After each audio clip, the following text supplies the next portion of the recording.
Hey guys, Texas Slim here. It is some day before Friday. I'm in Lockhart, Texas, and I'm in my truck, and I'm actually in front of Terry Black's barbecue. It's two nights, Cooper's Barbecue and Terry Black's in Llano, Texas and Lockhart, Texas. I've been on the road, gosh, I can't even remember, Monday, and I'll be back in the Panhandle probably next Wednesday. Then I fly to Idaho. So there's tons going on. I'm flying to Charlotte from Austin Friday morning. We're going to go to the Halloween. Liz and Jake, they put up that there in Charlotte. So that's going to be fun. But anyways, it's been busy. Been on ranches, went and saw Ann and Weldon Warren and outside of Lubbock. Holy cow, you guys go check them out, man. That's something else. We're going to have an article about them coming up, I believe, in a couple of weeks. So pay attention to that. Want to remind you guys, all this is about saving lives, man. It's about saving children's lives. It's about saving your life. It's about true food intelligence. And we're trying to get 100,000 subscribers to this Texas Slim Substack that you have access to. We always put it down there in the show notes. And so go sign up if you haven't subscribed. Please share. This is important stuff. We've been going at this for over a year now. I've been going at it for over 3. These days, these weeks, they're all the same. I always wake up in a different bed in a different part of the country. One place I have not made it is Wisconsin, and we have Peter Allen today of Mastodon Farms. It's an amazing story that he has. If you haven't read a story that Bitdern wrote, was about Peter Allen and his family in Mastodon Valley Farms. So go check it out. Peter, he's down there in the southwest corner of Wisconsin, a place called the Driftless. It's one of the oldest river valleys in the world, actually, and it was formed by these 2 glaciers that came down, and they created this valley, and they never touched the soil. And whenever Peter found that soil about 10 years ago, he never left. So he's part of the Beef Initiative now. We're getting him. He's going to be selling some beef boxes, subscription model. So you guys enjoy that song that I'm playing for you today. It's She's Like Texas. No shit, man. I've been all over Texas, and there's a lot of them that she's like. So love you guys. Enjoy the episode. I'll be back afterwards to talk about a little bit. I don't know. Maybe I'll come up with a story. But I'll be seeing y'all. I'm going to go get some barbecue. Y'all be good. Talk to you soon. Hey guys, Texas Slim here. We are on another day in October, and I have some very good guests, and this is what the Beef Initiative is really about. It's about making connections and building relationships. I have Aidan, which he goes by Bitdern on, of course, Bitcoin Twitter. We call it Bitcoin Twitter. And he actually wrote a 3-part series about himself and about meeting a farmer, animal producer in a place called the Driftless. It's here in the United States, and a lot of people don't know about it. And that certain person is Peter Allen of Mastodon Valley Farms. Hey guys, how are you doing today? Doing great. Really good. Thanks for having us. Good to have you guys. This is an interesting matchup, and it's really has a fascinating story. And I kind of want to start from the beginning of how kind of materialized of us getting on this podcast, because there's a roadmap here. Some relationships have been established. Aidan, you reached out to me, and you're in the Chicago area, so I'm not going to tell too much of your story. I want you to kind of tell me your journey into, reaching out to me and what your intentionality was, and then how that led to Peter. How's that? Yeah, that's perfect. So I think I first heard about the Beef Initiative and heard your guys' message from Texas Slim, specifically on one of the first appearances on TFTC. With Marty Bent, and I was immediately kind of fascinated by the potential to support farmers and ranchers with a monetary instrument that is uniquely unconfiscatable and kind of unmess-withable, we could say. And from there, I was really just interested in how I could support that initiative and how I could kind of, you know, do the work of spreading the message. And I started by going out to farmers markets and just shaking ranchers, farmers' hands and asking them if they started, you know, if they had started to accept Bitcoin. I've since refined the message at the you know, kind of discretion of Texas Slim. You know, we want to focus more so on being educated first and then educating following that. And then that's just a little bit of backstory about how I got involved with the Beef Initiative. But I discovered Peter on a separate podcast called the Doomer Optimism podcast. One of his first appearances on there. And Peter, I'm not going to tell his story for him, but he's got some ideas that about specifically about humans as keystone species. And I hope we get to talk about that today. But one thing that really kind of drew me to him and the Mastodon Valley Farm as an enterprise and just as an idea was the kind of understanding that as humans, we're responsible for the choices we make, specifically around food and specifically around where we source our food, because every purchase that we make, every decision that we make in that regard as to where we source food has a direct impact on the environment where that food comes from. So if we're talking about monocropping, right, as an example, if you're buying products that are, you know, have a major input of, let's say, corn or soy or other sorts of grains, what you're doing is you're you know, indirectly supporting the continuation of those industries. And that's just one example. And I think I'll leave it there, and then I'll let Peter do a better job explaining his ideas. But no, that's a good job, Aidan. No, I like to call it validating the damn deception. Quit validating the deception in your consumption models. We all have our ways of explaining it, right? Peter, how about you? Tell us a little bit about you, where you come from, what's your journey into Mastodon and the Driftless. A lot of people in the United States, people even living in the Driftless, don't even know they're there. It's a fascinating place. And whenever I first met you, that was one thing I went directly to. And Aidan had provided some good links to it as well. Yeah, so we're in southwestern Wisconsin. It's a little corner of Wisconsin, pretty close to the Mississippi River that none of the past glaciations impacted. So the glaciers went around this area.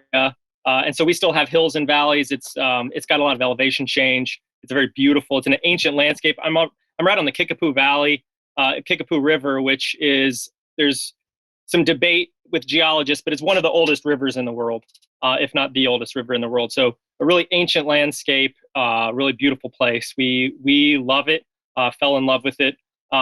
My story, starting a farm, I didn't grow up on a farm. I had no experience farming. I moved around a lot as a kid. I'm not from Wisconsin. I grew up mostly in the South and the Midwest. Ended up in Madison, Wisconsin for graduate school. I studied ecology and complex systems science, trying to understand ecosystems as complex systems, and then how do we deal with complexity.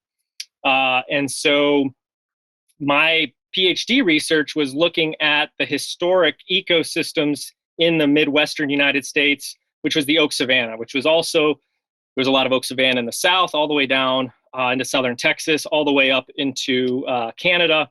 There was some on the East Coast, and most of California and a lot of the West Coast and Central Valley was all oak savanna. Different species of oaks, but the same basic ecosystem type, which is scattered trees. It's not a forest, it's continuous grassland. So it's herbivore-dominated landscape. It's a grassland ecosystem that also has scattered trees, usually fruit and nut trees, oaks, hickories, walnuts, apples. And so that was the ecosystem that was here before. And it's one of these ecosystems that's like super, super productive. It can have like a lot of animals on it. It can feed a lot of wildlife. It can feed a lot of humans. And it was basically everywhere for like thousands and thousands and thousands of years. And when the Europeans arrived, it essentially disappeared. It's now considered the most endangered ecosystem in North America. I'd say it's probably even just almost gone completely, except in a few places. And so where they continue to have grazing animals, because without the grazing animals, you can't maintain a savanna. So Anyway, I was trying to grapple with this idea of how do we restore oak savannas, and a lot of my motivation for researching this was this passion for restoration ecology, realizing that most of the ecosystems across North America are highly degraded and damaged due to modern industrial agriculture. So our soil is poisoned, and most of the topsoil has actually been lost to erosion. It's now sitting in the Gulf of Mexico in completely irretrievable state. Add to that all the chemicals we poison the soil with, and then biodiversity loss, and then water poisoning, the water situation. You can't swim or fish in any water in the southern United States. There's abundant water, but it's all poisoned. And so seeing that and realizing as human beings, if we don't fix these ecosystems, our future generations don't have a chance. It's like a really pressing thing. People freak out a lot about climate change, and that's a whole different discussion that I don't think we need to get into here. But my point is that what to me is way more pressing than whether or not it's going to get warmer in the future is whether there's going to be soil to grow food on and water to drink. To me, that's like a much more pressing thing. So I was studying like, how do we restore these systems? And what I realized by really looking deeply at what the Native Americans were doing here, because they were living in these systems and in some sense created the oak savannas here after the Ice Age. We had oak savannas before, but it was mastodons that were maintaining it. They all went extinct. All the megafauna went extinct. And then after the Ice Age, the humans moved in, Native Americans, and they used fire to keep the landscape open. They intentionally created oak savannas. So as an ecologist, we call these systems the natural system. But if you take a piece of land and let it go, it doesn't turn into oak savanna. It turns into, in the eastern United States, it turns into a closed canopy forest, which is relatively low diversity and doesn't produce very much food for humans. So the Native Americans were managing oak savanna ecosystems as agriculture. They were managing them to produce food. They ate the nuts. The acorns were a staple crop, and they hunted the game. And they intentionally burned in patterns to move game around. They practice a form of rotational grazing using fire instead of fences. And so once you realize that, it's like, holy cow, they weren't just hunter-gatherers, just, picking berries and nuts and hunting a few deer every once in a while. They engineered the ecosystems of the entire continent. And when the Europeans arrived, they saw what they described as parkland. When you look at how the first settlers described the lands, they called them parklands because they looked like manicured lands, but they assumed that the Indians were passive and weren't doing anything. And part of Manifest Destiny was that the Native Americans aren't using this land. We need to use it. And so we need to tame it and create agriculture, which Europeans defined as square fields with fences around them where you grow crops. So anyway, realizing that basically what I realized in the process of doing my PhD research is that the only way we can restore these ecologically functional systems, because not only did they produce food for everybody, but they grew topsoil. They didn't just lose it or lose a little bit of it. They weren't sustainable. They were regenerative. They were regenerating the soil. They had extremely high biodiversity, extremely high productivity, just base productivity. More calories are growing there than in a lot of our, agricultural fields. And so I kind of realized that the only way we can restore the ecology of our planet is to do it in a way that also grows food. Because in the conventional restoration paradigm, in the academic paradigm, even in the conventional environmentalist movement, humans are seen as bad. They're the ones that we need to protect the land from human. If we're gonna do something good for the land, we got to put up walls and keep people out. We got to do preserving. We've got to create a nature preserve, which is a place where humans aren't allowed to do damage. And so what I realized is that the only way that we can fix the land isn't by letting it go. It's by actively working the land and producing food. And so we see that, our landscapes are deeply sick. They've been so highly degraded. They're in a state, they're like almost comatose. They're like kind of at the end. And humans, we're in the same boat. Yeah. Like human health has been completely degraded to the point where we're just barely hanging on there with like excessive use of pharmaceuticals, just stringing us along and keeping us alive. And so So I realized that the only way to heal the land is actually to produce good food to heal the people. Like, we can't heal people without healing the land, and we can't heal the land without healing people. We have to do both at the same time. And when I realized that, I realized, okay, me going into academia and becoming a professor is probably not, I don't see any mechanism to achieve this goal, this vision, in the academy. Like, the only way to do this is to see if it works, to start a farm. And so I basically quit my PhD program and started a farm. How long ago was that, Peter? That was in 2012, 10 years ago. And so you went in there, like you said before, you didn't grow up on a farm. You grew up in the Midwest and everything. But what you did is you took something that was basically academic that you actually did leverage into more of a call to action for yourself. Instead of kind of repeating and parroting the same narratives over and over again, you choose to be the change, basically, that you saw that is needed in this country.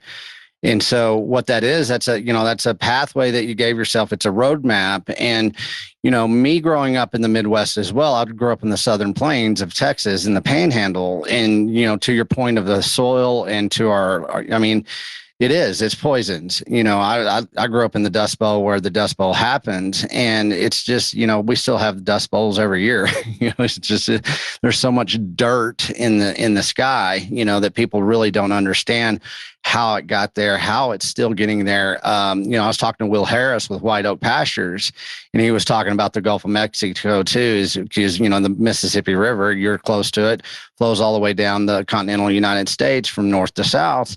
And people don't realize how much of our nation we've lost. And it's been a cover up, and people can't really deny it anymore. People are going to try to, and there's cognitive dissonance.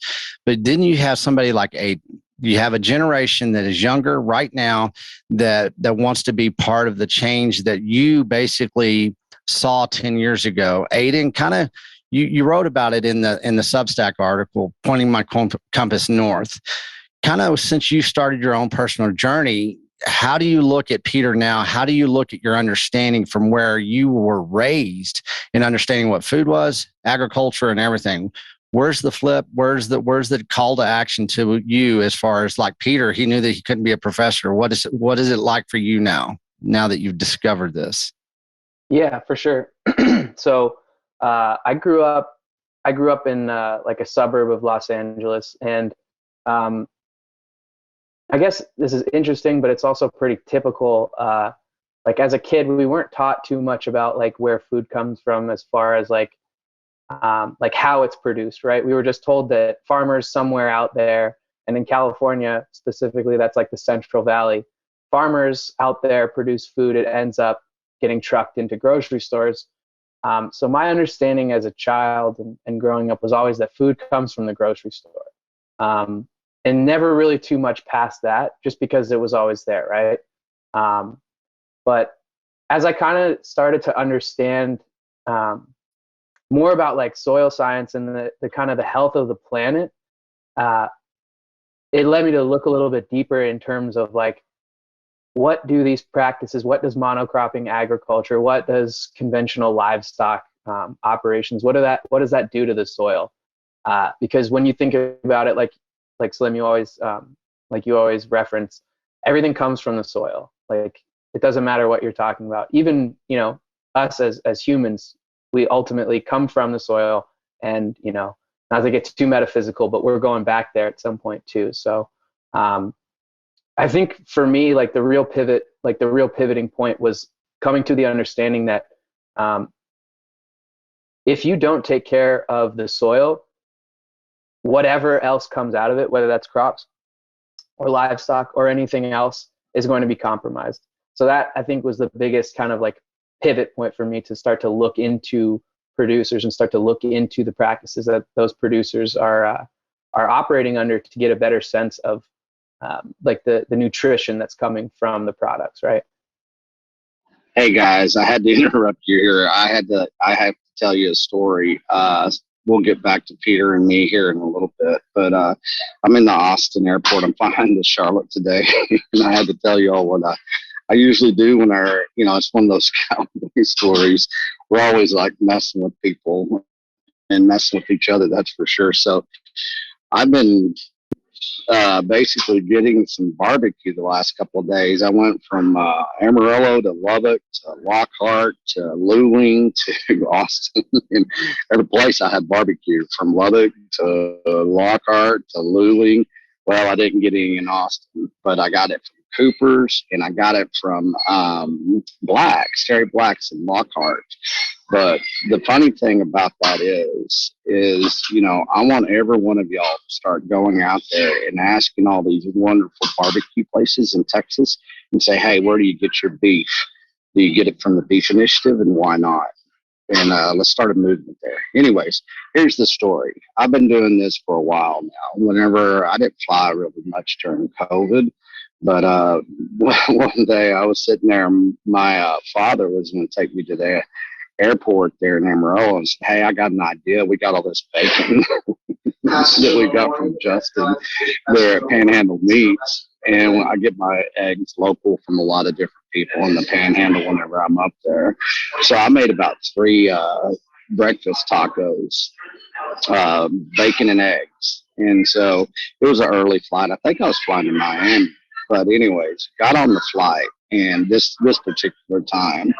So you get on that flight and you watch all these people, you go through TSA, they're checking to make sure you're not a terrorist, and you make sure you take your shoes off. Hell, I don't even wear underwear anymore when I go to the airport. I just tell them, I said, hey, I didn't wear any underwear because that's where I keep my silver. And didn't want y'all confiscating it. Anyways, I've had about 5 pocket knives. I always forget, and so I'm always buying pocket knives. I think it's subconscious.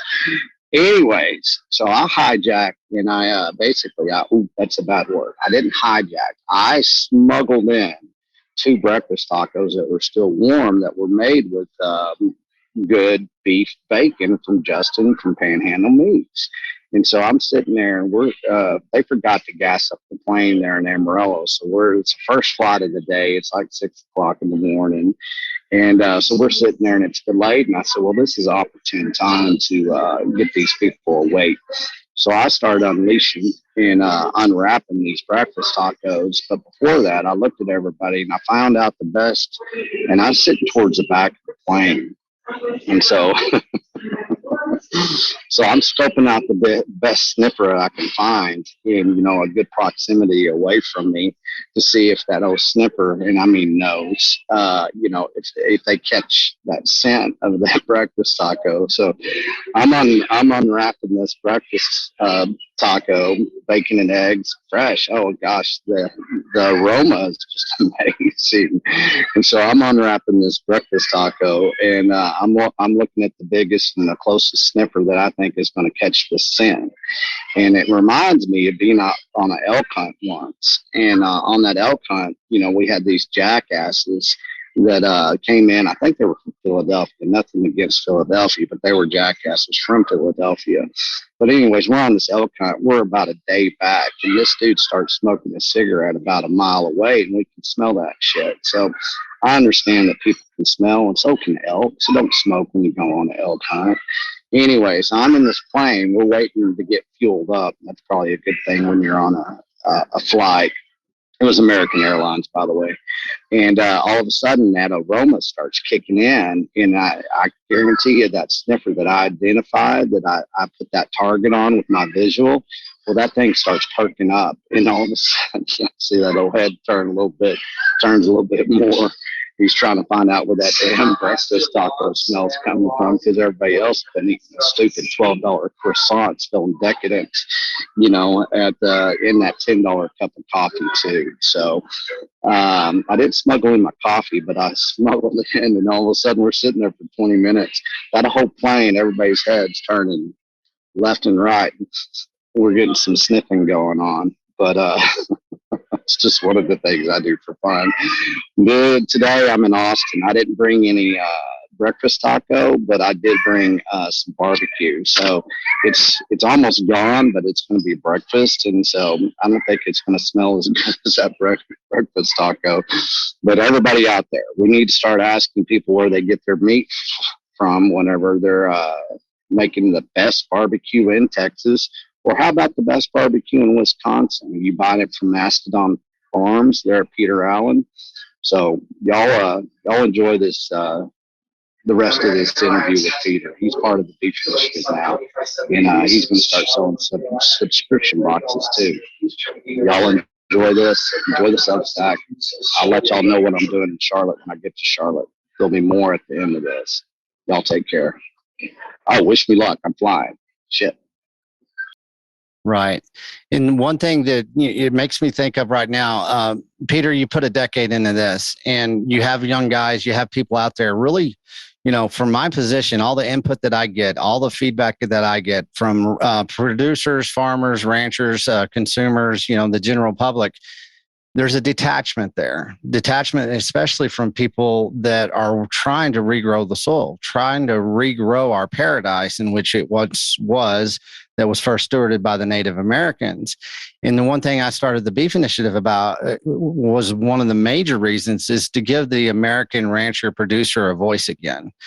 And in you switching from academia into your own basically sovereign, life that you were going to steward, you as a producer, what is some of your pain points that you focus or that you have to focus on every day to make sure that you guys move forward in your business and your mission as far as doing, this ecological, struggle that is, it's a 100-year plan. You won't even see the final results of what you started. What is starting from the beginning so the general public can understand what is it like for you to be able to try to do everything you're doing, use the land tools to regrow the soil, have a business where you can sell that animal protein to the general public. Kind of tell us a day in the life of Peter Allen right there. Yeah. So there's a couple questions there. Mm-hmm. What day in the life versus pain points? Day in the life is all over the place. I mean, every day is different.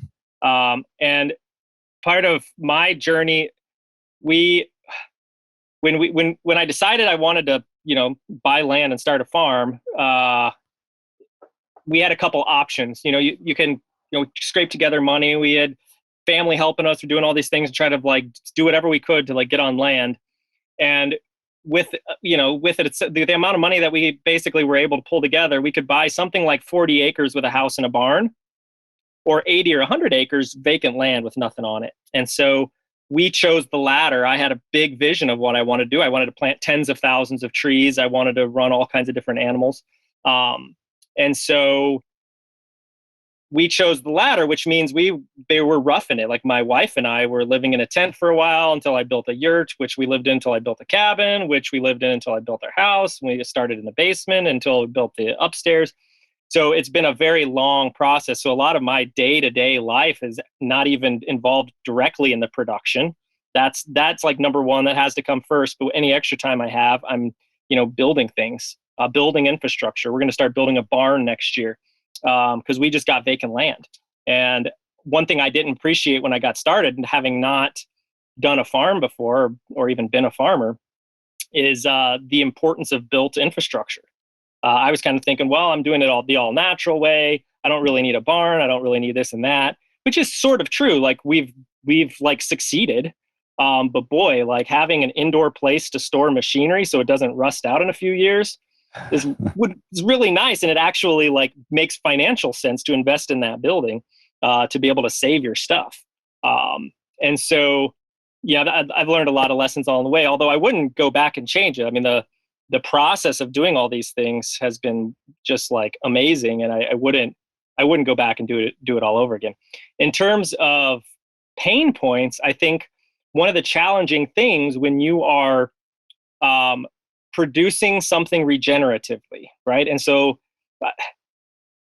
these words used to be organic, and now it's, sure. Then it was sustainable, and now people are saying regenerative. I'm a real stickler for words and their definitions. And so I like to define my words and be very intentional about that, because there's a lot of watering down being done. Organic was watered down into almost nothing. It's almost a joke what is considered organic now. And they're just now starting to do the same thing with regenerative. So now there's a regenerative third-party labeling thing. And now you can buy eggs in the supermarket that are like certified regenerative. And they're probably better than, eggs from the supermarket that are grown in these big giant hen houses that are essentially an abomination. Right. But versus like a small scale producer who's like in with his animals every day, who's taking care of them and making sure they're living a good life. There's no way to do that at scale in a way that you're selling all over the country in every single Whole Foods or whatever. People don't understand scale. And so with regenerative, if you're doing it right, so the way I define regenerative is something that is regenerating life on the land. So there is more life on the land as a result of the production of that product than there would be if you hadn't done it, which means building soil, increasing biodiversity, increasing the water storage capacity of the soil.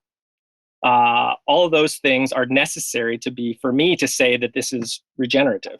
And so, but it takes more human effort to produce things that way. You can mechanize I still drive a tractor, but I'm not, growing, hundreds of acres of corn to feed, my cows in a feedlot. I use it to move hay around because the grass doesn't grow for half the year here. And I have to make hay. So I have to have a tractor, and I have to, at least to do it at a scale that's reasonable. So, but what people don't understand, because you go into the grocery store and you see grass-fed beef, and then I'm sitting there and I'm like, I have grass-fed beef, right? Well, they're not the same thing. The grass-fed beef from the store is from Australia, and it's been subsidized, and it costs $5 a pound. I can't produce it for $5 a pound. I mean, I can't even just the base production. Like, you buy a cow, you graze it on grass, you feed it hay, you get it processed, you put it in a freezer, you store it, you truck it out to somebody. I can't do that for $5 a pound. So, but people don't understand the difference between grass-fed beef in the supermarket and what I say is grass-fed, because they're both grass-fed. Like, what's the difference? Beef is beef, right? And so that is a major challenge of educating people. And it's double-edged, because I don't want my meat to be super expensive. I don't want it to be only an option for like the uber wealthy. Like, that's right. I didn't get in this to just like cater to extra wealthy people who want to feel good about what they eat. Like, I want families to be able to feed food that nourishes their children so that they grow up into strong, healthy, clear thinking human beings. But that's what I want. And so it's difficult, but like, I have to, in order for me to survive, I have to charge enough that I can survive, right? Like, that's just like a reality. And people don't understand all that goes into doing something the right way. And that it has to be more expensive because we're not huge. We don't have all these economies of scale. My processing is really expensive. Like, all of these things I'm paying super high price point for because I'm not a big guy. I'm a little guy. And so I would say that through the last 10 years of like building a direct market meat brand from scratch, that has been the more challenging thing, is just explaining to people. I mean, I've literally had people telling me that I should give my meat away because cows just eat grass and grass grows for free.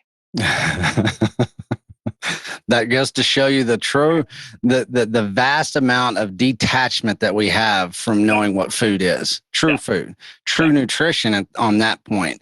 And people, the biggest thing that it's not that I laugh at it, but it is laughable that people can look at somebody, as you, that really stewards the land and the animals into something that is extremely healthy. Without question, almost no inputs into the animals themselves, except what comes from the soil, comes from the earth.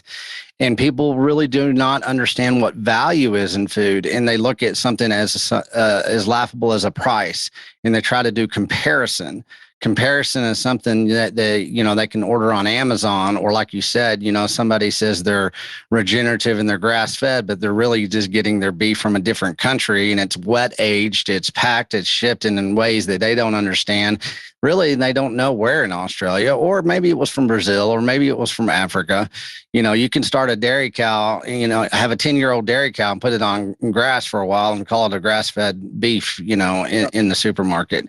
And that's the ignorance of the general public, but you can't really blame them because there really hasn't ever been a lot of education for them to be able to funnel into to get this type of education. And that's what you are. You're a producer, you're a farmer, but you're also a number one thing. You're probably more of an educator than anything, I would say.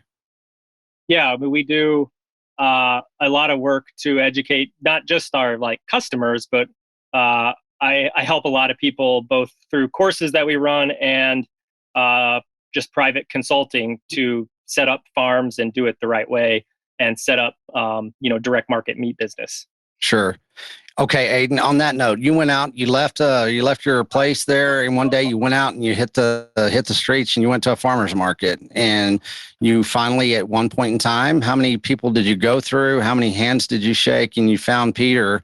Tell us about that experience. So, yeah, just to clarify, I didn't actually find Peter at the Chicago farmer's market. Okay. I found him on a podcast, but I did talk to, probably at this point, 25, maybe 30 different producers. Not all doing meat, some doing produce and stuff too, but that's all good. But I think just what I want to circle back on really quickly, if I may, sure, is about the education point and about the consumer's general ignorance, or however you want to frame that. I think what's important to consider, and what was really impactful for me to consider, was to kind of disregard labeling, whether it's organic or grass-fed or regenerative or whatever, and really kind of focus on, like you always talk about, Slim, talking to the producer themselves and asking them what exactly they're doing, and not with a conspiratorial inquisition kind of thing, but just why, what are you doing? How are you raising your cows? Why are you raising your cows like that? And then again, like you always say, more than likely the producer is going to come from a place of educating you on why they're doing what they're doing and how they're doing it. And then you're a lot more informed as a consumer. You can make choices a lot better, as opposed to just going off of a label, because this is an entire different podcast in and of itself, but the regulatory capture of this country's labeling laws are such to the point that you honest to God can't trust anything you read on a package. And I would probably take it even further and say that there's almost, with very, very few exceptions, nothing that you can buy in a store that has any kind of a label on. I don't care what the label says. If it has a label like that on it, it's not regenerative, period. Yeah. Yeah. And so the only way to buy any food that is regenerative, because it almost has to be done, at least at this point in time, in pretty small scales, which means that those producers can't put it in a supermarket. Supermarkets don't deal with guys raising 20 head of steers a year, or 50, or even 100, or even several hundred. They're they're dealing with the big pack houses. And so the only way to get really good food, with a few exceptions, I know Will Harris, you can get his stuff around, and that's great. There are a very few exceptions, but as a general rule, I don't care what the label says. If you're buying it in a store, it's not regenerating the soil. It just isn't. You have to go to human beings, whether that's in a farmer's market. You can find them online. I mean, there's a whole bunch of different ways to find it now, but it's not in a store. No, and the supermarket was created after, basically, and they're very proud to say, the supermarket was basically created in 1971, whenever we went off the gold standard and we started creating a lot of fake commodities, and they've been injecting those fake commodities into our food systems ever since. And throughout my lifetime, especially as my childhood, they did have some integrity to labels. You had to, there was something that was, there was some truth to it. Anymore, it's a cartoon world. You go into the supermarket, the packaging and the labeling and the world-class marketing that they are able to basically pull off is done by a regulatory capture. I mean, people, I guarantee you, people listening to this right now, I bet 80% of them don't know that the GMO is not even on the packaging anymore in the United States. It's actually bioengineered, and it's a barcode. that you have to scan, and then you get to the terms and services agreement of Facebook and Google combined. So what's going into this packaging, into the labeling, into the food products themselves. It's almost like people want to know all the whys, the whats, and the hows of everything. Anymore, it's just I just don't even pay attention to it. And I refuse to allow myself to have an option to that type of market access, in which is basically destroying our land and our health in this nation. And you get a lot of people that, quote unquote, like you, Peter, as far as regenerative, the battle is daunting for you. And that's what the general public needs to understand. And the best way to help you, to support you, is to basically develop a relationship with you. And that's what Aidan's done. By Aidan going out there and establishing a relationship with you, now you're establishing a relationship with the Beef Initiative. We're going to, you're in the Beef Initiative now. We're taking steps to where you can sell subscription boxes through the Beef Initiative. One thing that I would like you to do is kind of give us your portfolio. What are you selling these days? What are you moving forward with as far as your animal protein, everything that is Mastodon Valley Farms? Let's give a quick overview and give us an online brochure, really. Yeah, so we sell meat and that's it. So sure. Beef, pork, chicken are our main things. We've done lamb, goat, and turkey in the past. I think we'll probably start doing. I'll probably bring sheep back in. Our ecology here needs sheep, and it needs goats, and so we're that's like kind of the next direction. I've got to build up some infrastructure. Thing about like goats especially is they can't survive without a shelter to go into. Like you have to have a barn or they will die. Especially in weather like this. Like just 5 minutes ago, it started raining. It's like 38 degrees, raining with winds whipping from the northeast. And so that kills goats. You have to have a shed to put them in weather like this. So anyway, that's ongoing. That will be coming in the future. But right now, our main focus is beef, pork, and chicken. So we have a grass-fed beef herd. We breed Red Devon, which is a genetics that are well developed for finishing on grass with good marbling in colder climates. We really like the breed. We've been working with them for 10 years, developing them for, I'm really brutal with culling. So any animal that's not just thriving at our farm doesn't get to continue to reproduce.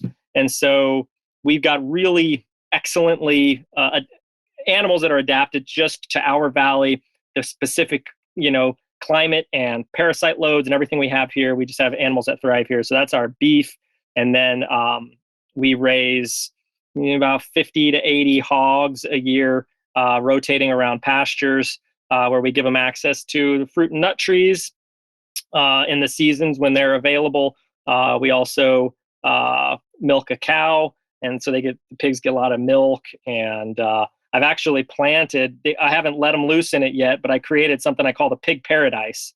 So I took about 20 acres and planted, 5,000 or 6,000 hazelnuts, apples, oak trees, mulberries, all things that pigs like to eat. The trees are still small. They're not producing yet. So I'm not grazing them in there yet, but in a few years, that's going to be the only place I run pigs. They're just going to go in circle around pig paradise, trying to minimize the amount of grain that I have to buy. We buy local non-GMO grain that we do feed the pigs a ration with. But I also I developed a way to grow corn without tilling. So it's no-till corn.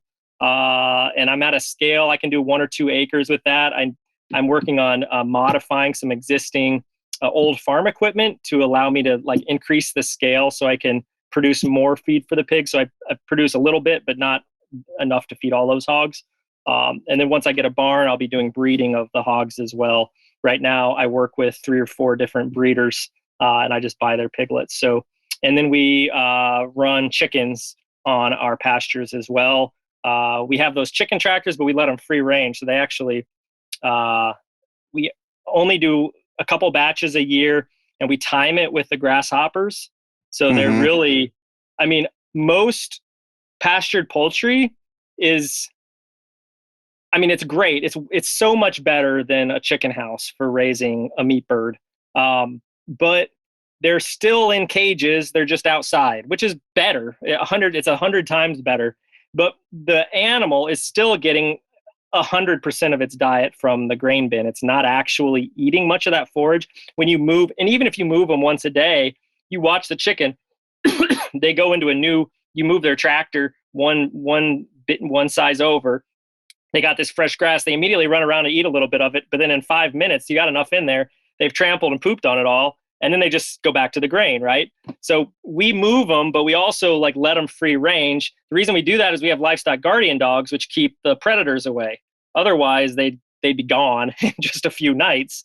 Right. If we didn't have dogs protecting them. So they're able to free range, and they actually do get upwards of 25 to 30% of their calories from insects. And we use a breed that's better than the traditional white Cornish cross. That's better at hunting. It's a little bit more got some of its instincts intact. People don't know the story of the Cornish cross and how it's been bastardized into literally a whole breed of animal. It can't reproduce. It can't eat or drink on its own. Essentially, they get so big they can't walk because their breasts are so big they just fall over on their face. They have to like lay down with their beaks in the feeder to survive. It's pretty gross. And so anyway, to produce chicken at scale, there's some compromises have to be made. We're still buying grain in, but we're figuring out ways of doing that. And then what that allows us to do, we've taken upwards of 60 acres out of conventional GMO cropland, corn and soy, and we've restored that to the native tall grass prairie, which we use for hay. We cut that for our hay for our cows, and then the soil is so degraded in these fields. I mean, it's just unbelievable the difference between the soil in our pastures and the soil in those croplands that have been cropped for 100 years. And so we're using those chickens. When they poop, it's like jet fuel for grass. So we're importing nitrogen in the form of grain to feed the chickens, but then they poop fertilizer and help us restore the soil in those highly degraded grasslands. How many years you've been doing that on those cropped lands that you just mentioned? That's one question I get all 6 years, and the other has been like, I guess this would be the third or the fourth year. We took one out as kind of a small field, and then we ended up acquiring some more land, and then took a considerably bigger set of fields out about 4 weeks ago. I get that question. You can restore it really fast, but it does take carbon and biology. So feeding hay to cows and cow poop. Like the soil that has been cropped is dead, and it's been the topsoil is essentially gone. The subsoil is compacted, so plants have a really hard time growing in there. It's a lot of weeds. If you don't do anything, you can plant your grasses or your alfalfa, your clover, whatever, and they might come up, but they're not going to be happy. They're going to be just hardly growing at all. And so you really need carbon and you really need biology. And biology, the most perfect biology for grassland soils is the microbes that are found in cow poop. Yeah. I mean, the difference between like the year that we finally, like we took it out of crops, we planted native tall grass prairie, and it just looked like crap. And it was all weeds, and I just go out and mow the weeds, and it looked terrible. And there was nothing for the cows to eat in there, but I finally just let the cows in, put some hay out there, and the next season it was just like green for the first time. Wow. And then you add in the chickens, and you can really, I mean, without any of those things, it might take 10 years to develop a decent, or even 20 years to develop a decent little small layer of topsoil in a former crop field, in a degraded field. But when you have animals on your side, you can do it in just a few years. Especially if you know what you're doing and you have a really well thought out and planned, you could do it in 2 years. You could have a rockin' field. Really? What people don't understand, and this is one thing that there's a lot of division in the world today. I think we can all agree, whether it's political or ideological or economic or whatever it is. Everybody's like at odds. One thing that everyone can agree on is that we need soil. Yeah. And you just can't, whether you're vegetarian, vegan, whatever, like you have to have soil. You have to have topsoil. What people don't know that they need to know is that there's only one way to grow topsoil. There's literally only one. Forests do not grow topsoil. They grow a layer of humus on top of subsoil. All the fertility that would be in the soil is up there in those big old trees. And that's fine. I love forests, but they don't create. When we came to this continent, Illinois and Indiana had 5 to 15 feet of topsoil. Topsoil, that's above the subsoil. That's just organic matter. There's only one way to grow topsoil, and that's with grasslands. And there's only one way to turn the grasslands into soils, and that's with grazing animals. So it's 100% critical that we have herbivores, large ruminant animals grazing all over. I mean, we need ruminants everywhere to regrow the soil that we've sent down into the Gulf of Mexico for the last 100 years.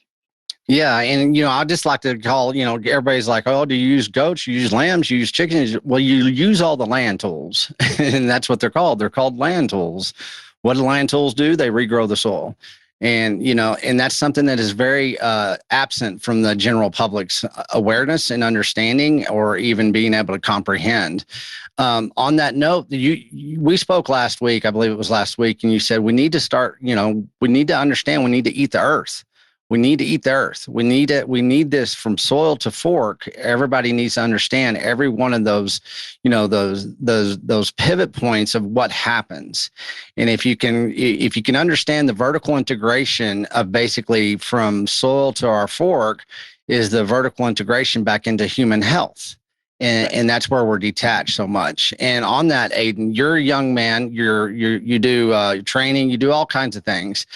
But how long have you been on your consumption model? We'll say this consumption model that is food, audio, and video, because I talk about it all the time. I don't watch TV. I don't look at all the fear porn. I don't do anything in that in my life, and it's been years and years. And I have such a peace of mind that I don't allow it into my head. But you being younger, it's a very bold statement that you're saying, hey, this is how I'm going to live my life. This is how I'm going to point my compass, and express the value of that, because that's what we need, and especially young men in the United States and young women. We need to understand this is a call to action in so many different ways. It is a lifestyle now.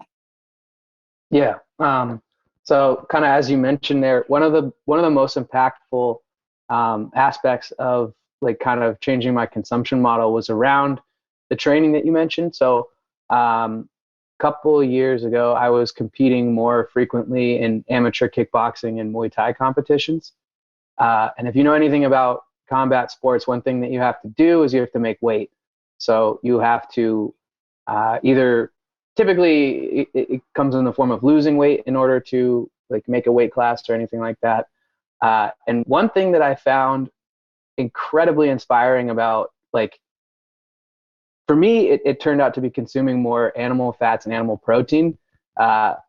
Contrary to popular belief, that actually helped me lose weight. So, like I said too, so I would train, twice, 3 times a day, come home and eat like a big steak and then just like a slab of butter on top of it. And I found that when I was consuming food in that way, I could wake up the next morning and turn around and go right back to the gym. Like not that nothing had happened, but I felt a lot better than, eating a pile of garbage, for dinner and, watching TV and validating that fear porn that you always talk about. So, sure. One of the, again, like I say, like the reframing the nutritional model in my head around, it's not about counting macros. It's not about, trying to eat X amount of vegetables or X amount of fruits. It's eating according to, for me, I strongly believe in eating according to your genetic makeup, but also eating according to how your body responds. Like, I think most people nowadays, they don't have the awareness around how food makes them feel, right? So they'll eat a pile of garbage, feel like garbage, but won't make that association. And I think that's, likely due to, brainwashing. I could speak just for my generation. I think it's a lot has to do with brainwashing and not providing those links as a form of food education to young children. But again, I think that for me, making that association between like, I eat this steak, I wake up the next morning and I don't feel the effects of the training. I think that was a real kind of light bulb moment for me to just put that association into terms that I could feel. Cause I think, experience is everything in these meat suits. Yeah, exactly. And you don't have to ask for permission to eat good food. And that's what a lot of people still, they feel like they have to have permission or some type of, mandate that they can go and create a consumption model on their own. Peter, you talked scale a couple of times, and that's where we're way off in the general public of what scale is, what our intentions should be as a nation. In the early 70s, Eric Butt said, we're going to go feed the world. We're going to go fence to fence. We're going to we're going to, go big or go home. That is stuck in our purview of our mindset, as a nation. And I want to tell everybody, what? We never did feed the world. What we did is we made food very cheap based on subsidies and commodities. And we basically created, a type of food system that basically quit feeding our communities. And that's what we did. And we took the value of our nutrition out of our communities, our small communities, the ones who used to be the most powerful in the United States. And by going big or going home and basically going fence to fence and trying to feed the world, we quit feeding our children. We quit feeding several generations of Americans.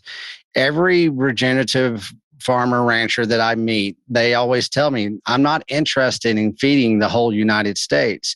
I'm really interested in feeding maybe a 60-mile radius around me.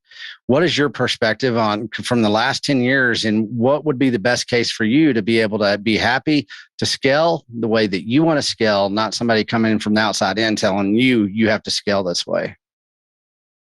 Yeah, I mean, basically, in terms of scale, it depends on the land base. So I want to fully utilize my land base.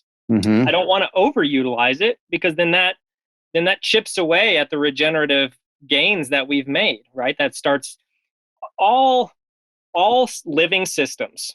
So that's a human being, that's a lake, that's a piece of land, that's a mountain. All living systems are moving one direction or another. They're either spiraling up in a regenerative way, they're growing in biological health and vitality and force, or they're spiraling down, they're degenerating into a degenerate and a destructive way of losing health, losing vitality. And so I basically want to keep my land base in an optimal way of like spiraling up, of only increasing in vitality. And so one of the things about being a producer is that we are subject to the whims of Mother Nature, right? So in a drought year, that means I got to cut. I got to destock my land, whether I slaughter and do a big meat sale, or I just take them to the sale barn, or whatever I have to do. I've got to like maintain a balance with what Mother Nature's throwing at me and what I have to do for my market. And so in terms of like the right scale or scaling up, I just want to like be at the scale that my land can produce regeneratively. And we're kind of there where we're at right now in terms of scale. So I'm not even actually trying to scale up. Now, what I would be interested in doing is, in terms of scaling up, would be helping other producers to either transition or start new farms where they're producing. Because here's one of the things I talk about a lot in our farming course that we teach on how to design a regenerative farm, is that doing production, like growing, say, grass-fed beef or pork or no-till veg or whatever it is, producing food regeneratively is not rocket science. I mean, no, teenagers can do it. It's really just like not the most difficult thing in the world. Now, doing it well, in tune with nature and understanding signals and feedback from nature, that takes a lot of practice and experience. But just the basic, rotationally grazing cattle or whatever, it's just not rocket science. The hard thing is doing it at a profit, and the hard thing is marketing it. And when I first started, people were like, well, you'll never make money doing this. And it's like, well, but I'm going to sell directly to people. I'm just going to cut out all the middlemen. And when we started doing that, there was nobody doing that with beef besides doing it with like halves and quarters. But I was like, well, all the customers that I know of that would support us, they're not going to buy halves and quarters. They don't have chest freezers. They just have a regular freezer. I'm going to have to sell it in much smaller quantities. It's going to be a lot more work. So we started a subscription model. We call it a meat CSA, community supported agriculture, which kind of emerged out of the organic vegetable movement, where customers would pay, say, up front for like the whole seasons of produce coming up. And so we don't have our customers pay in advance. We just have them pay monthly in a subscription model, and they just get a bundle of meat that they can fit inside their freezer every month. And as far as I know, we were the first people to ever do a subscription for meat and 10 years ago.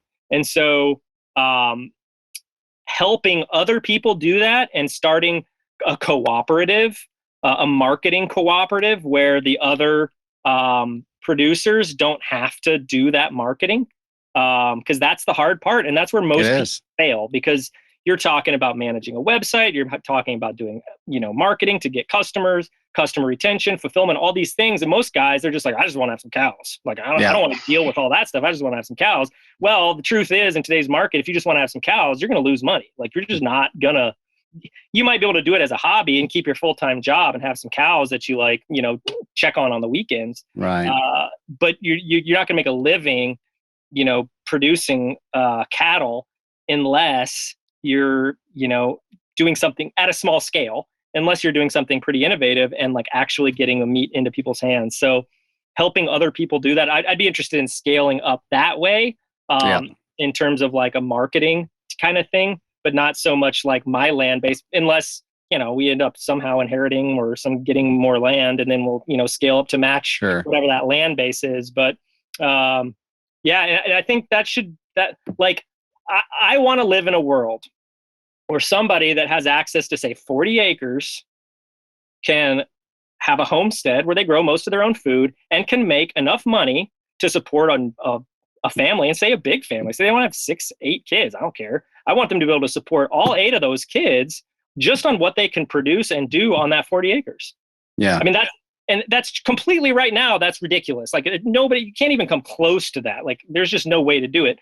So that's like the world that I want to see. So that's like what I want to try to move everything towards. I'd love to bring 40 acres back into everybody's mindset, because that used to be something. The University of Texas, Austin was built on 40 acres. You had all kinds of ranches there. It was 40 acres. There was something about that 40 acres. One of the biggest things that, I'm going to keep on preaching, especially in 2023, the biggest bottleneck of being able to do that for a smaller person, smaller farmer, rancher, producer is the processing centers. Yep.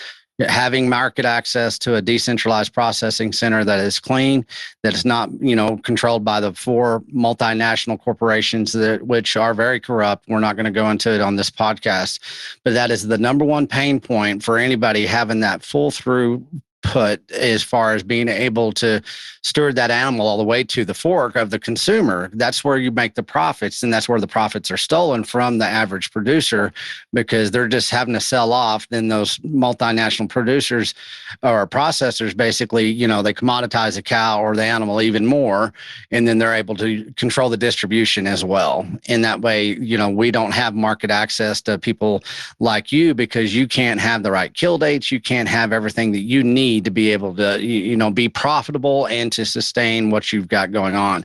That's going to be something we're really bringing forward. I mean, here in Texas, within the Beef Initiative, we have 2 processing centers that are up and running now that are part of the Beef Initiative. They are smaller scale, in the state of Texas, we have 200 micro processing centers that are still mothballed. They're still there. They're still around. And so my dream is to get one in every county in the state of Texas, but also spread that out first with the awareness that it is possible. The reason that it's not happening anymore is because the multinational corporations, of course, are so huge, and their pockets are endless. And so it's something that you have to understand, that we have to scale down. We have to scale our expectations down to the community again, down to that community, to where everybody changes their consumer demand to people like you, Peter. And that's what, we have a level of complacency with our food. It's driven by a yearning for convenience, and that has gotten us in trouble. And, this is going to be a long road of education for most people that are coming in through the Beef Initiative. But right now we have between, I think, 80 or 90 producers. And one thing, you're talking about a cooperative marketing. Every person that I've talked about that has placed their information in the Beef Initiative platform, they're basically scaling up to where they want to be, that they're making those choices. They get to have more control because they're not out here trying to go through centralized social media platforms that don't let you advertise in certain ways, or you have to spend all your money just in hopes of doing some digital marketing that might be effective. Yep. And whenever we can get everybody to understand that, the Beef Initiative is that type of marketing co-op where you can go out there and do what you do best. And then the people like Aidan get to help you have a voice, the voice of the American producer. That's the number one thing that we're going to be touching on in 2023. So, Aidan, on that note, we've run about an hour now. Let us know what your path, your journey is going to be moving forward, your involvement with the Beef Initiative, with Peter, what's going on in your life. And then, Peter, I'm going to let you kind of wrap it up with how to contact you, what your plans are for this winter, what they're like in Wisconsin, and then we'll go from there. Go ahead, Aidan. Awesome. Yeah. So my plan moving forward with the Beef Initiative is to, I really want to try to, create procedures and create a process, create like a standard process around this kind of conversation that we're having with Peter, but just onboarding producers, generally speaking, into the Beef Initiative. I would love to be able to put something together that a lot more people like myself can kind of take and run with everywhere. Yeah. Starting in the United States, of course. I'll be focused primarily on the upper Midwest Great Lakes region, but I want to put something out there that can be scalable around the world. And as far as other stuff, I'll be going up to visit Peter in a couple of weeks here, so look out for some fun content from that. And then I'm hoping to be able to get down to Nashville in December, early December, for the USDA conference and those events. Yeah, I can't wait to meet you in person finally. And you just keep plugging ahead. I mean, what you've done right now is kind of setting a standard. That's what, the Beef Initiative is grassroots, and you took an initiative to go out there and do that. We don't have to ask for permission. It is open source. We are crowdsourced. We're doing this together. It's a collaboration. And I really do appreciate how you stepped up, Aidan. And there's going to be a fun story to tell in 2023. So, Peter, we're just getting started here with the Beef Initiative and you and everything. You and I are going to have many more conversations. Next week, we already got some meetings scheduled. What does the rest of the year look like for you? What do you want people to know about you after listening to this wonderful hour? Contact whatever you want to, let us know. And then I'm going to ask you a question at whenever you're done, and we'll exit out of that. Sure. Well, the first thing I got to start doing is chopping firewood because it's getting cold. Right. Cool thing how about cold this, does it? Hey, how cold does it get there in that valley? Seriously, what's the coldest it gets? The coldest I have recorded where I am at is negative 40. Excellent. That's what I was wanting to hear. That's not supposed to happen. We're in USDA growing zone 4, which shouldn't get less than negative 35. But I recorded negative 40. And that was cold. It was interesting to just drive my truck and put my hand out the window without a glove on at negative 40. And that's like the coldest your skin is ever going to experience. It's interesting, but it takes a lot of firewood to stay warm. The house I built, I put just an enormous amount of insulation. I've got a foot of insulation on the walls, almost 2 feet of insulation on the roof. So the cool thing about it, and it's passive solar. So when the sun shines in, it heats it up in the winter, not in the summer. And then the insulation holds that heat. So actually in the house, even though it's gotten down to 25 at night already, a couple nights this year, we haven't had to have one fire yet, had no heat. It's actually it almost stays.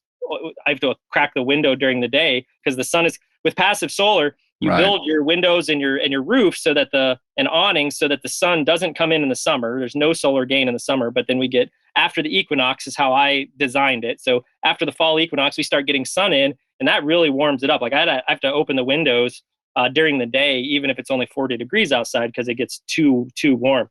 So design is good, but we still need a lot of firewood, and I haven't started getting firewood for this winter. So it's about time to start getting out there. And I've gotten lazy because we don't need as much as we used to, because we built this house. It's got so much good insulation in it. We don't need as much firewood as we did. So I've gotten a little lazy. So I need to get my butt out there with a chainsaw and start cutting firewood. So that's my next big thing. Although I wanted to say one thing, which I like to talk about. I don't often get a chance to, but it seems like an appropriate place. Sure. I like to think big. I like to have big visions, and then I go for it. So one of those was starting this farm. Another one was building this house out of the trees from this property. That was a big thing.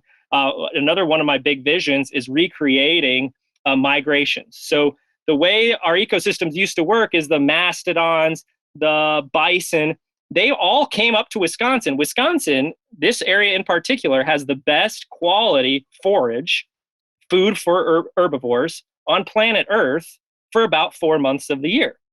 The rest of the year, there's not much going on. Those mastodons did not stay here in the winter. They were not eating trees here in the winter.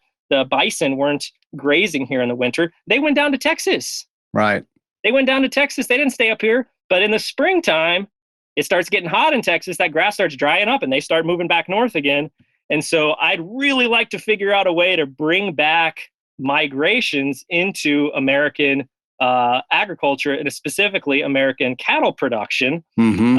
So I'm trying to figure out a way to have either a migratory herd, so I own land in Texas and I bring them back and forth every year, or partnering with production ranches in Texas, and I just get the feeders and I just bring them up and finish them off of here and then kill them, and then they don't have to go back. Anyway, I would like to personally spend my winters in Texas. I got a lot of family in Texas. I spend a lot of time in Texas as it is. So that's for my own lifestyle, trying to figure out a way. I love winter here, actually. I actually do love it, but it gets long.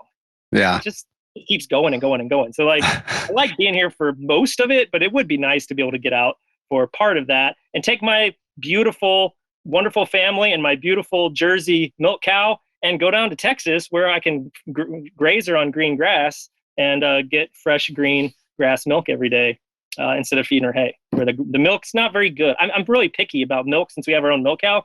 Mm-hmm. After they've been eating hay for the winter, by the end of the winter, the milk is just not very good. The cream is like, it's really thin. I'm like a cream snob. Right. It's not thick and like yellow. It's just, it just doesn't do it for me. So anyway. Well, you've got work to do, and I love the vision, though. I really do. I mean, just all across the Midwest, exactly like it used to be, and you call it's a migration. We can call it a cattle drive. We can call it whatever, right? And I think that's something we need to kind of put on the map as far as an aspiration is something that is an inspiration. Yeah, we need to design our food systems around the ecology of the planet that we live on. Exactly. I mean, we need to get back to where we were, where we came from. As long as we have access to really cheap energy, like we can get away from like the constraints of Mother Nature. Mm-hmm. But in the future, we may just have to go back to like, designing our systems around the constraints. Like we have winter, like maybe we shouldn't be here. Right. At least maybe the cows should. Exactly. It throws in a lot of common sense, and I think we've lost that a lot. On that note, the question I was going to ask you is kind of twofold.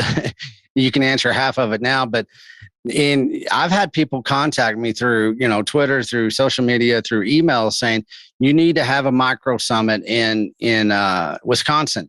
And people are really kind of screaming from the rooftop that this needs to happen. And I would love to kind of plan something in 2023 because you have workshops, you have seminars, you have all kinds of things. And that, we can get everybody kind of chattering about how we're going to pull off a micro summit, and we can give Aidan the responsibility of heading that up. Yep. Yeah, let's do it. I love that. When does the snow finally melt? It's done usually sometime in March. Fair enough. March is mud season. It's ugly here. This is the word. May to October is the time to be in Wisconsin. What's your favorite time of the year there? When are you feeling best? the whole May to October is just phenomenal. Fantastic. I mean, okay. I don't stop working, so I just keep my nose down. Right. But it is a beautiful place to be, and there's something special about every season. But it really is. Especially the flowers in the summer and the leaves right now are just phenomenal. We got a really special place. Well, what we're going to do is we're going to give everybody out there some hope that we're going to have a micro summit out there at Mastodon Valley Farms. How's that? Sounds good.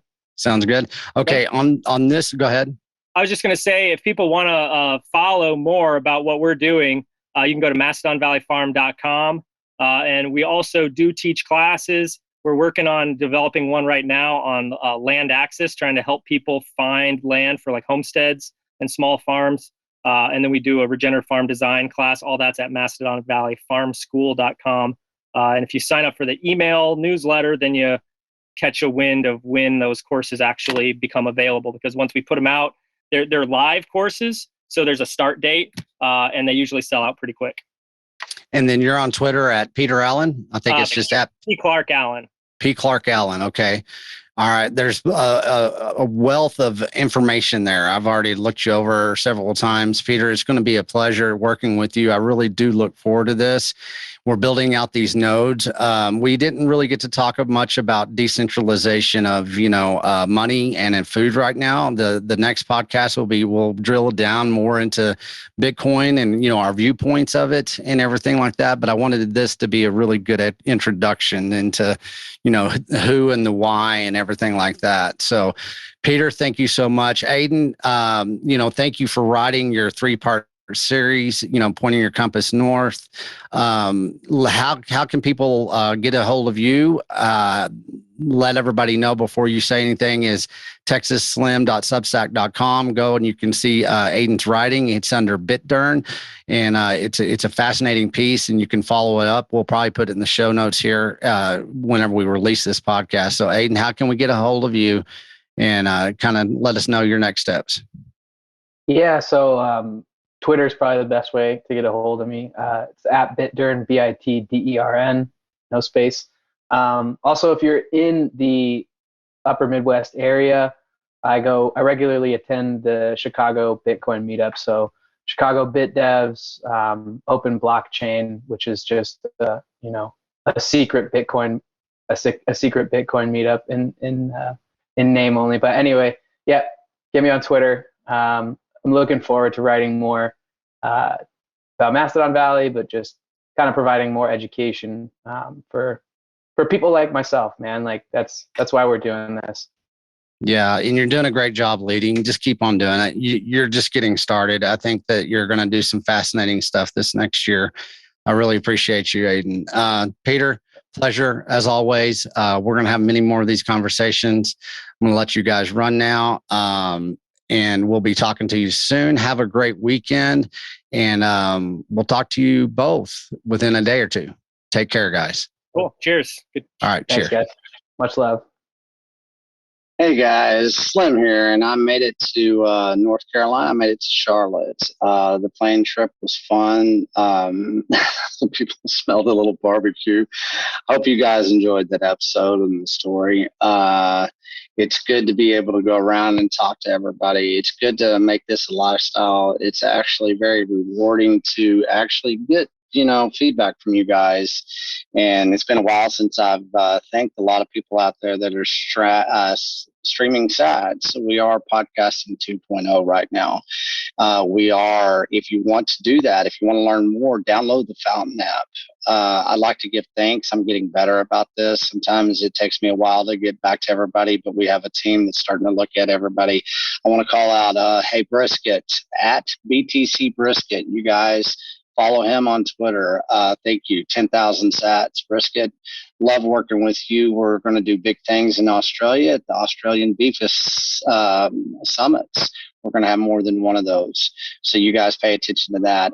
We've got 3,333 sats from Green Everett. Thank you so much.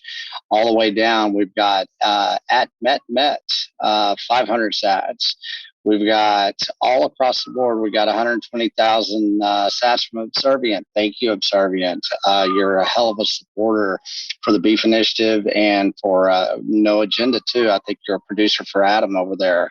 We've got 3,333 sats from let's see, the Balzic, the Balzac. Thank you, DABOWZAK. We've got 1,000 sats from Trail Chicken. We've got 5,000 sats from Cryosats. I'm sorry. Murray _N, 3,300 sats. 3,333 sats from Gene Everett. We've got these coming in daily.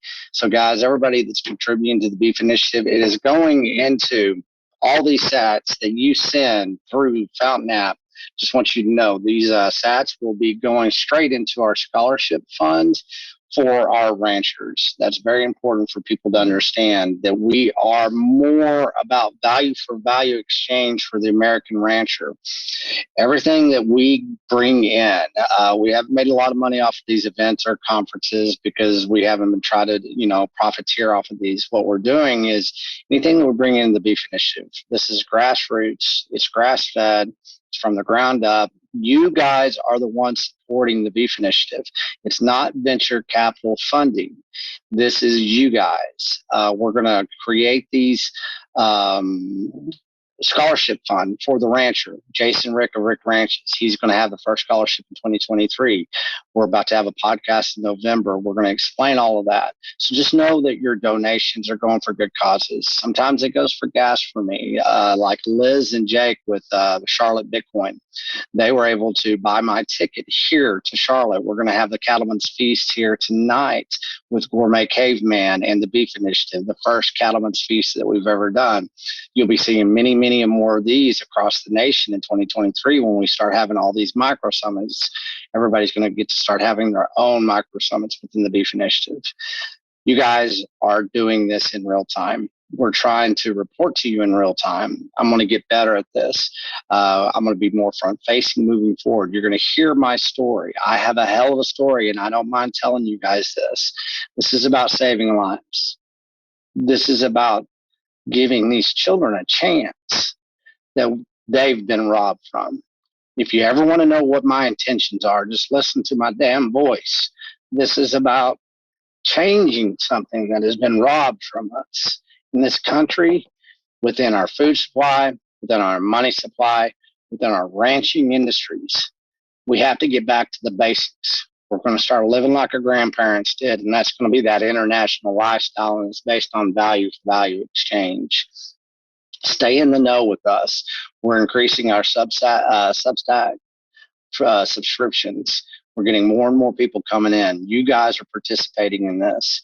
Give us your time, talent, and treasure. Share time, talent, and treasure, whatever it is. If you need to donate, go to our donation page at beefinitiative.com. Donate. If you need to share our videos, the Substack, the podcast, YouTube, my Twitter handle, whatever it is, you guys share that out. We're not a marketing plan. This is being done by you. And I'm going to put it on every one of you individuals. If you're taking the time to listen to this, is it valuable? Give back.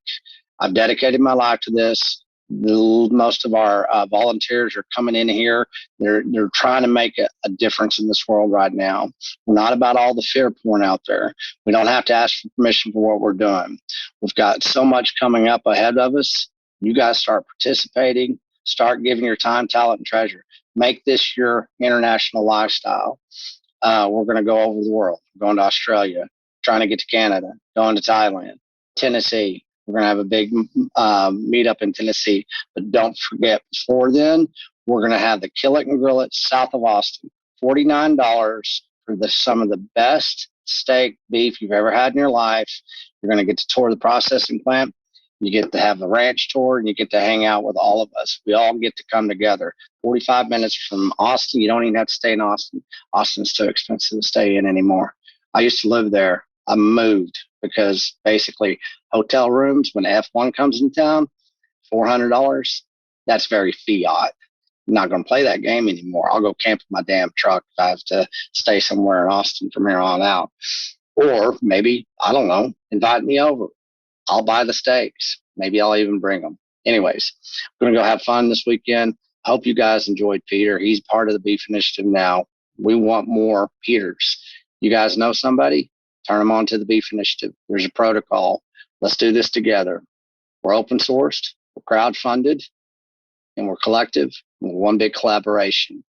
We don't ask for permission anymore. Love you guys. We'll be talking to you soon, okay? Take care.